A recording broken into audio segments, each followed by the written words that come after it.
Hi viewers, আমার এই চ্যানেলটি সাবস্ক্রাইব করুন প্লিজ। আমি আপনাদের বিভিন্ন ট্রেন সম্পর্কে জানাবো এবং এই লোকোশেড আজকে আমি দেখাবো যে একটি লোকোশেডে কতগুলো পাওয়ারকে একসাথে ধরে একটি ইঞ্জিন দিয়ে একসাথে ধরে তারপরে কাজ করতে হয় সেটি দেখাবো। Please subscribe me.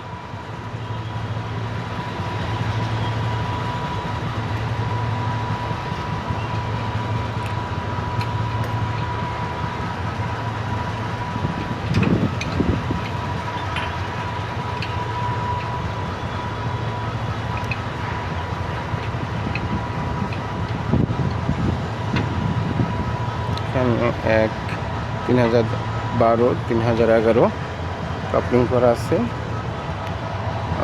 এটি সাধারণত ওয়ার্কশপে এতগুলো ইঞ্জিন একসাথে থাকে, তারপর একটি ইঞ্জিন দিয়ে ধরে সেগুলোকে ভিতরে প্রবেশ করানো হয়, আবার সেখান থেকে বের করা হয়।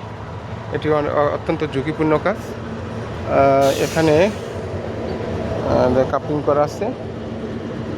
সর্বশেষ যেটি হচ্ছে 2518 লোক দ্বারা এই ট্রেনটিকে সবগুলো ট্রেনকে টানা হয়েছিল।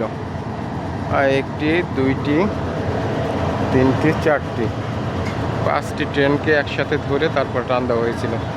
এই কারণে এখানে অনেক বড় বড় শুধু ইঞ্জিন আর ইঞ্জিন। পুরো লোকোশেডের কাজ অত্যন্ত জটিল এবং ঝুঁকিপূর্ণ। খুবই সতর্কতার সাথে কাজগুলো করতে হয়। আমার এই চ্যানেলটি সাবস্ক্রাইব করুন। আমি আপনাদের বলে থাকি যে আমার এই চ্যানেলটি যদি ভালো লাগে আমার পাশে থাকুন। আমি আপনাদের উৎসাহে আরও ভালো ভালো ভিউ আপনাদের দেখাতে পারবো ট্রেন সম্পর্কে। আল্লাহ হাফিজ।